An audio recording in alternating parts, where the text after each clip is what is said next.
Hello बच्चों, जय हिंद।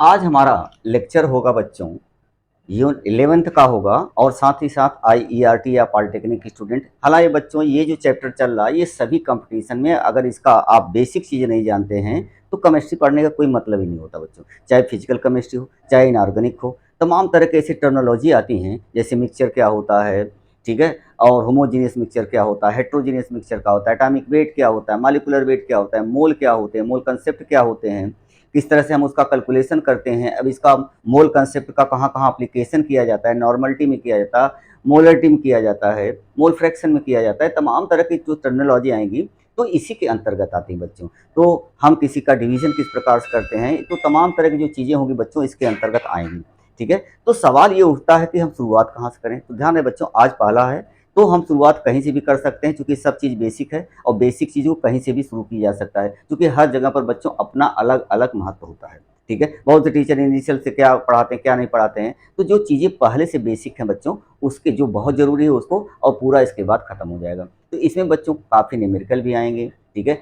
अब किसी चीज़ का अमाउंट हम कैसे नापते हैं, ग्राम में नापेंगे, केजी नापेंगे या किसी और यूनिट का प्रयोग करते हैं बच्चों, तो ध्यान रहे। तो यहाँ पर पिक्चर में आता है बच्चों, पहला आता है मोल कंसेप्ट। ये मोल कंसेप्ट होता क्या है, जिसे बच्चों मोल अभिधारणा कहते हैं और इसको बाय द वे एवोगाद्रो ने दिया था बच्चों। एवोगाद्रो ने सबसे पहले इस कंसेप्ट को दिया था बच्चों। तो एवोगाद्रो के अनुसार मोल क्या होता है। पहली बात तो बच्चों, ये जैसे हम किसी चीज़ का अमाउंट नापते हैं बच्चों, हम किलोग्राम में नापते हैं, ग्राम में नापते हैं, ठीक है। तो अमाउंट तो किसी में नापा जा सकता है, लेकिन बच्चों साइंटिस्ट ने किया क्या कि पहले बच्चों हमारा कंसेप्ट था, अब ये जब कंपाउंड तमाम तरह के हमें ज्ञात होने लगे बच्चों, कोई भी कंपाउंड या सब्सटेंस हमारे पास आए तो सवाल उठा उसका यूनिट क्या लिखा जाए बच्चों, यूनिट क्या लिखा जाए। तो यूनिट सुझाने का प्रयास किया था बच्चों एवोगाद्रो ने। उन्होंने मोल कंसेप्ट लिखा तो उन्होंने कहा इसको मोल में बताया जाए। तो ये मोल बच्चों एक प्रकार की एसआई यूनिट होती है और उसको फिजिक्स में बच्चों इसको इंक्लूड कर दिया गया। अब ये बाद में जोड़ी गई बच्चों, इसीलिए एसआई सिस्टम में कुछ यूनिटें बाद में जोड़ी गई हैं, इसीलिए बच्चों इसे सप्लीमेंट्री यूनिट कहा जाता है। सवाल यहाँ पर एक खड़ा होता है बच्चों कि जो एक मोल जो होता है, जैसे बच्चे लोग पढ़े होंगे एक सेकंड कितना होता है, ये स्टैंडर्ड वैल्यू है, ठीक है। एक सेकंड को मान लिया गया है बच्चों। एक किलोग्राम क्या होता है, स्टैंडर्ड वैल्यू है। ध्यान दें बच्चों, किसी चीज़ का एग्जैक्ट मेजरमेंट करना पॉसिबल नहीं है, वो किसी के कंपेयर में किया जाता है। किससे आप कंपेयर कर रहे हैं, तुलना किससे कर रहे हैं बच्चों। अब 1 किलोग्राम तो मान लिया गया, जैसे मान लेते हैं कि अब सभी चीज़ों को अगर हम कंपेयर किसी से करते हैं तो वो कोई नहीं जानता बच्चों, एक चीज़ मान लिया जाता है। अब मान लेते हैं जैसे ब्रिटिश है, ब्रिटिश में एक वेट रखा गया प्लेटिनम और इरिडियम का, उसका वेट मान लिया गया बच्चों 1 किलोग्राम है। तो 1 किलोग्राम को मान लिया गया सभी जगह। अब आप कोई भी चीज़ उससे लेते हैं, चावल लेते हैं, गेहूँ लेते हैं, कुछ भी खरीदते हैं तो 1 किलोग्राम से वो क्या करता है बच्चों, बैलेंस करता है। मतलब अगर 1 किलोग्राम आप शुगर लेने जा रहे हैं तो 1 किलोग्राम से वो वेट रख करके उसको बैलेंस करके 1 किलोग्राम दे दिया। कहने का मतलब क्या निकला बच्चों, जब हमें मोल आया तो सवाल सबसे पहले ये खड़ा हुआ कि एक मोल को माना क्या जाए, कैसे हम एक मोल को डिफाइन करें। और यही डिफिनीशन बाद में चल करके एक यूनिट बन गई बच्चों। तो पहले हम जानेंगे बच्चों एक मोल होता क्या है। तो ये मोल क्या है बच्चों, एक तरह की एसआई यूनिट है, किसमें, एसआई सिस्टम में। तो अगर आपसे कोई पूछे मोल क्या है तो आप कहेंगे that is unit of amount of substance. ये किसी भी पदार्थ का मात्रा का एक मात्रक है जिसे हम मोल में लिखते हैं, जिसे एन से लिखा जाता है। सवाल ये उठता है बच्चों, ये मोल होता क्या है। जैसे एक मोल अब क्या होता है, जरा उसको देखिए बच्चों। तो जरा चेक करिएगा बच्चों एक मोल क्या है। तो जरा ध्यान से देखना बच्चों, अब हम किसी चीज का अमाउंट बच्चों अगर मोल के कंसेप्ट में निकालते हैं, ठीक है। तो ये बच्चों हमारा है, मान लेते हैं हमने अमाउंट अमाउंट ऑफ कंपाउंड को हम बच्चों मोल के रूप में निकाल रहे हैं, जिसे एन से नंबर ऑफ मोल के रूप में निकाल रहे हैं। तो ध्यान रहे बच्चों, यहाँ पर हमें एक मोल देखना है। तो हम मोल को बच्चों 3 तरह से हम मेजर कर सकते हैं। तो कौन कौन से हैं, तो ध्यान रहे बच्चों।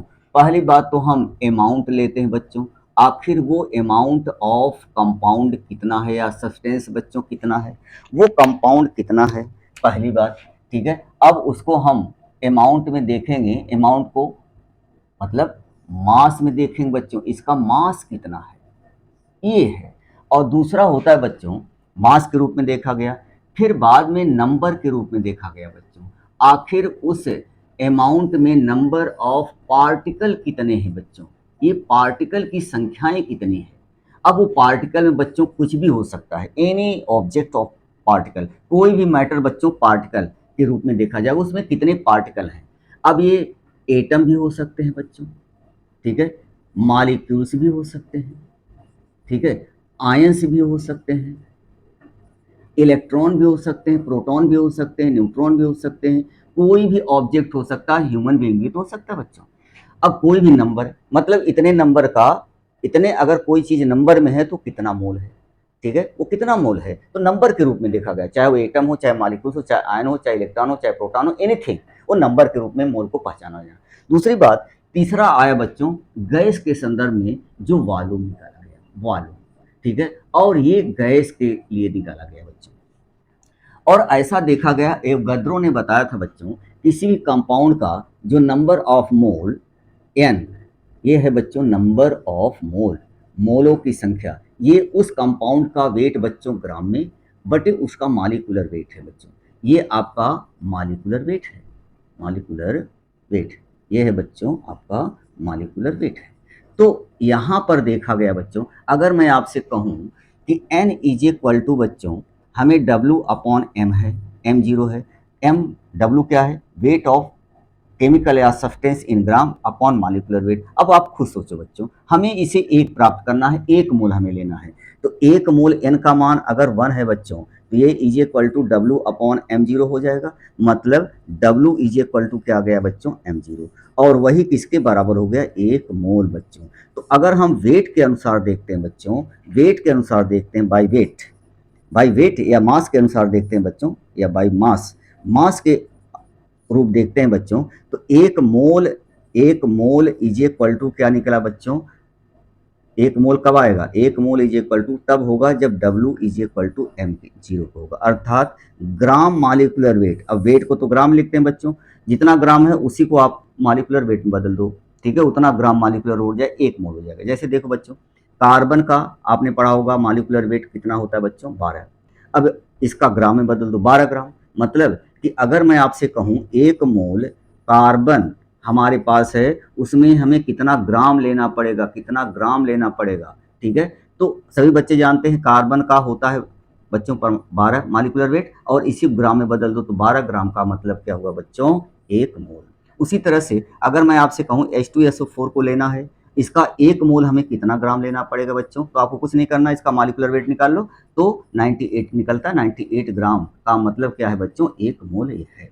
तो मतलब किसी कोई भी कंपाउंड का बच्चों अगर हम वेट के अनुसार निकालते हैं तो उसका मॉलिक्यूलर वेट निकालो या एटॉमिक वेट निकालो, जो भी है उसका वेट है तो उसका ग्राम में बदल दो, तो ग्राम मॉलिक्यूलर वेट ही क्या कहलाता है बच्चों, एक मोल, ठीक है। या ग्राम अगर एटम है तो ग्राम एटॉमिक वेट जो होगा एक मोल होगा, क्योंकि कार्बन देखो एटम है तो एक एटम का भार कितना होता है, मॉलिक्यूलर वेट कितना होता है बच्चों, एटॉमिक वेट कितना होता है, 12, तो 12 ग्राम ले लो, क्योंकि मॉलिक्यूलर वेट या एटॉमिक वेट, और अगर ये बच्चों ध्यान रहे ये मॉलिक्यूलर वेट नहीं है, एटॉमिक वेट भी हो सकता है अगर वो एटम होगा, और ये एम जीरो बच्चों ध्यान रहे यहाँ पर एम जीरो एटॉमिक वेट भी हो सकता है, एटॉमिक वेट या मॉलिक्यूलर वेट दोनों हो सकते हैं बच्चों। अगर आप एटम लेते हैं तो एटॉमिक वेट यहाँ पर रखोगे बच्चों, ठीक है, और अगर मॉलिक्यूल्स लेते हो मॉलिक्यूलर वेट रखोगे, क्या रख रहे हो इसको, तो ये वेट के अनुसार निकला बच्चों कि एक मोल होता क्या है, तो एक मोल क्या होता है बच्चों, ग्राम मॉलिक्यूलर वेट, अर्थात वेट को बच्चों ग्राम में बदल दो, कितना ग्राम वही जो मॉलिक्यूलर वेट होगा उतना ही ग्राम होगा, एक मोल के बराबर होगा, मतलब कि जितना मॉलिक्यूलर वेट है उतने ग्राम ले लो बच्चों, एक मोल बराबर है। कार्बन का एटॉमिक वेट 12 होता है तो 12 ग्राम ले लो, एक मोल। H2SO4 मॉलिक्यूल्स है, उसका मॉलिक्यूलर वेट 98 होता है, तो एक मोल लेने के लिए 98 ग्राम ले लो, खत्म बात, उसमें कौन सा आपका शक्तिमान बनना है। अब पिक्चर में आता है बच्चों ये वाला नंबर, तो ऐसा उन्होंने देखा बच्चों, अगर एक मोल कोई है तो इसमें एन जीरो के बराबर बच्चों पार्टिकल होंगे। अब वो पार्टिकल कुछ भी हो सकता है, ये जो नंबर है बच्चों इसे कहते हैं एवोगाड्रो नंबर, एवोगाड्रो नंबर है बच्चों, और जिसकी वैल्यू सभी बच्चों को पता है 6.023 इंटू 10 पावर 23 इतना, पार्टिकल बच्चों अगर कहीं है तो हम कहेंगे वो 1 मोल है। अगर मैं आपसे कहूँ बच्चों 1 मोल कार्बन लेना है तो आप कहेंगे सर इतना पार्टिकल ले लीजिए, 1 मोल के बराबर हो जाएगा। अगर हम आपसे कहें बच्चों 1 मोल आयन बताइए कि क्या है, कोई भी एक आयन बताइए 1 मोल कितना होगा, तो कहोगे एवोगैड्रो नंबर के बराबर आयन से ले लीजिए 1 मोल होगा। अगर मैं आपसे कहूँ बच्चों 1 मोल मानव क्या होंगे, ह्यूमन बीइंग, तो आप कहेंगे इतने मानव बच्चों 1 मोल के बराबर होंगे। आई बात समझ में? तो यहाँ पर बच्चे लोग मास के रूप में देखें तो ग्राम मॉलिक्यूलर वेट ही बच्चों 1 मोल कहलाता है, नंबर एवोगैड्रो नंबर ही 1 मोल के बराबर होता है। अब जरा ध्यान से देखो बच्चों, जो वॉल्यूम होता है बच्चों, गैस का जो वॉल्यूम होता है 2 चीज़ों पर डिपेंड करता है, टेम्परेचर और प्रेशर। मतलब कि किसी गैस का वॉल्यूम 1 लीटर, 2 लीटर, 3 लीटर है, ये कहना गलत है बच्चों। उसका वॉल्यूम में जब तक हम टेम्परेचर और प्रेशर नहीं निश्चित करेंगे तब तक उसका वॉल्यूम को बच्चों हम नहीं बता सकते। इसका मतलब क्या निकला बच्चों? यहाँ इसका मतलब ये निकला कि जो वॉल्यूम लिया गया है गैस का वो 2 चीज़ों पर डिपेंड कर रहा है। अब आप 1 लीटर अगर आप कहते हैं ऑक्सीजन गैस है तो कितने टेम्परेचर कितने प्रेशर पर है, क्योंकि उसी टेम्परेचर प्रेशर को चेंज करने पर वॉल्यूम भी बदल जाएगा। 1 लीटर 2 लीटर भी हो सकती है, आधा लीटर भी हो सकता है। इसका मतलब यहाँ पर निश्चित है। तो वो टेम्परेचर माना गया बच्चों एनटीपी, एसटीपी या आपका एनटीपी है बच्चों। एनटीपी या एसटीपी सामान्य ताप और दाब है बच्चों, सामान्य ताप है, कमरे का ताप नहीं बच्चों। बच्चे लोग कमरे का ताप सामान्य ताप पूछते हैं तो वो बताते हैं कमरे का ताप, तो कमरे का ताप अलग होता है बच्चों, एनटीपी सामान्य ताप और दाब अलग होता है। तो यहाँ पर जब हमने एनटीपी कह दिया तो टेम्परेचर 273 केल्विन को लेना ही लेना है बच्चों, और प्रेशर 1 एटीएम को लेना है। ठीक है, और सभी बच्चे जानते हैं 1 एटीएम 76 सेंटीमीटर एचजी के बराबर होता है और ये 760 मिलीमीटर एचजी के बराबर होता है। तो कहने का मतलब अगर इस पर कोई गैस है बच्चों, एनी गैस, कोई भी गैस है, अगर एनटीपी पर है, एनटीपी पर है तो वॉल्यूम उस गैस का बच्चों 22.4 लीटर आता है। अर्थात क्या निकला बच्चों, अगर कोई गैस एनटीपी पर है और उसका वॉल्यूम बच्चों 22.4 लीटर 12.4 लीटर आता है तो हम कहेंगे वो गैस बच्चों 1 मोल है। तो 1 मोल क्या है? ग्राम मॉलिक्यूलर वेट है। किसी कंपाउंड का अगर 1 मोल निकालना है तो उसके एटॉमिक वेट या मॉलिक्यूलर वेट को ग्राम में बोल दो, ठीक है, वो 1 मोल कहलाता है। अगर नंबर के अनुसार पूछा जाए 1 मोल क्या है तो कहोगे सर मॉलिक्यूल्स या आयन जो भी आप पूछ रहे हैं उसके नंबर एवोगैड्रो नंबर के बराबर अगर है तो 1 मोल है, एवोगैड्रो नंबर का मान सभी बच्चे जानते हैं। अगर मैं कहूँ बच्चों 1 मोल गैस का मतलब क्या है तो आप कहेंगे सर एनटीपी पर जो गैस का वॉल्यूम होगा अगर वो 22.4 लीटर है, 12.4 लीटर है तो हम कहेंगे 1 मोल है। तो 1 मोल बच्चों क्या होता है, उसमें 3 टर्म में आया, पहले मास के रूप में, नंबर के रूप में और क्या वॉल्यूम के रूप में। अब मास और नंबर में तो किसी में निकाल सकते हैं बच्चों, लेकिन वॉल्यूम जो है वो गैसों के लिए होता है, स्पेशली बनाया गया। तो 1 मोल क्या होता है इसको हम देखते हैं बच्चों, एक लाइन में आ गए। तो फटाफट इसका स्क्रीनशॉट ले लो बच्चों, इसके बाद आगे चलते हैं, ले लीजिए।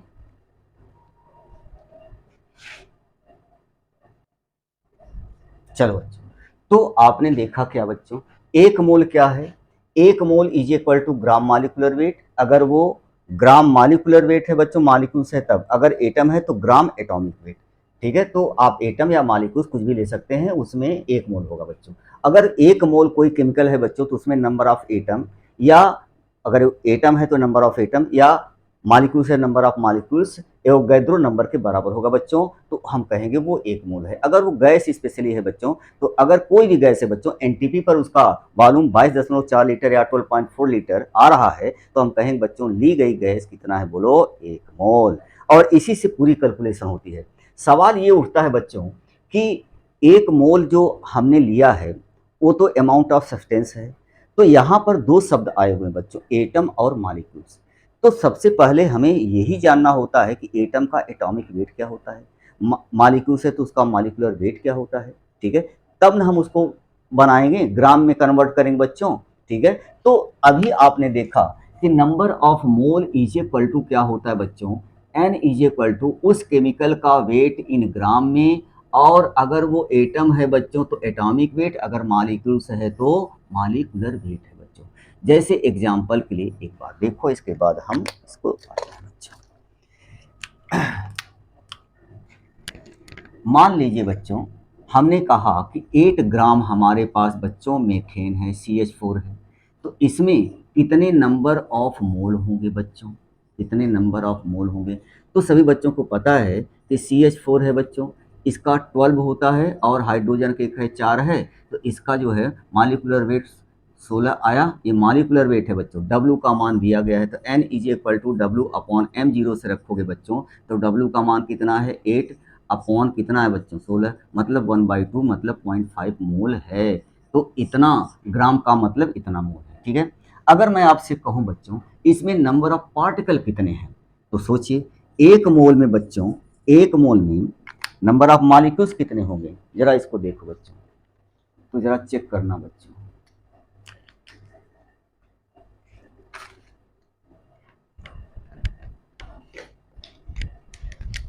अगर मैं आपसे कहूं कि एक मोल में बच्चों कितने इसमें पार्टिकल होते हैं, तो आप कहेंगे एवोगैड्रो नंबर, मतलब N0 होता है एक मोल में। इसलिए 0.5 मोल में कितने होंगे बच्चों, चूंकि आपने निकाला 0.5 मोल में, इसमें कितने मॉलिक्यूल्स होंगे, तो आपको कुछ नहीं करना बच्चों, N0 इंटू 0.5। अब N0 का मान रख दो बच्चों, 6.023 इंटू 10 पावर आपका 23 इंटू 0.5, इतना बच्चों CH4 के क्या निकल गए, मॉलिक्यूल्स निकल गए बच्चों, ठीक है। अब अगर मैं आपसे कहूं कि इसमें कार्बन के कुल कितने एटम हैं, तो बच्चों तो जो एक कार्बन में एक मॉलिक्यूल्स में एक पे कार्बन है बच्चों, आपने इतना मॉलिक्यूल्स निकाला है, तो एक मॉलिक्यूल्स में एक ही है, कार्बन की संख्या एक ही है बच्चों, तो इतने मॉलिक्यूल्स में अगर आपने निकाला है तो कार्बन की संख्या भी इतना होगा, कार्बन की एटम। अगर मैं आपसे कहूं बच्चों हाइड्रोजन एटम कितने हैं, तो एक मॉलिक्यूल्स हाइड्रोजन में बच्चों कितने हैं, 4, तो इतने मॉलिक्यूल्स में क्या हो जाएंगे, इसी से 4 से मल्टीप्लाई कर दीजिए, वो भी आ जाएगा बच्चों, ठीक है। तो यहाँ पर आपने देखा कि एक मोल कैसे निकालते हैं। नेक्स्ट टाइम पर बच्चों हम आपको इस पर न्यूमेरिकल कराएंगे। सबसे पहले तो बच्चों एटॉमिक वेट और मॉलिक्यूलर वेट को देखें क्या होता है। तो आज बच्चे लोग देखें एक मोल होता क्या है। मोल क्या होता है, पहली बात मोल क्या है बच्चों, वो यूनिट ऑफ सब्सटेंस है इन एसआई सिस्टम में, जो सप्लीमेंट्री यूनिट के रूप में दी गई है। और दूसरी है ये मोल जो होते हैं बच्चों तीन चीज़ों में डिफाइन करते हैं, मास के अनुसार, नंबर ऑफ पार्टिकल के अनुसार या कोई भी पार्टिकल है बच्चों, और दूसरा वॉल्यूम के अनुसार। नंबर ऑफ पार्टिकल और वेट के अनुसार किसी में भी निकाला जा सकता है, लेकिन स्पेशली गैसों के लिए बच्चों वॉल्यूम के टर्म में दी गई है। तो अगर एक मोल है तो ग्राम मॉलिक्यूलर वेट के बराबर होगा या ग्राम एटॉमिक वेट के बराबर होगा, या एक मोल है तो एवोगैड्रो नंबर की संख्या के बराबर होगा। अगर बच्चों एक मोल गैस है तो अगर एनटीपी पर उसका 12.4 लीटर आ रहा है तो हम कहेंगे ली गई गैस, कोई भी गैस है बच्चों, कोई भी नाइट्रोजन हाइड्रोजन, अगर वो इतना लीटर है एनटीपी पर तो समझ लेना चाहिए वो गैस बच्चों एक मोल है, ठीक है। अब हम नेक्स्ट टाइम पर बच्चों इसी को आगे बढ़ाएंगे। इसी ये लेक्चर खत्म नहीं हुआ बच्चों, इसी को आगे हम आपको दूसरे वीडियो में देंगे, तो दोनों को जोड़ देंगे। तो लेकिन बच्चों आज देर हो रही है, तो आज की मुलाकात यहीं तक। जय हिंद।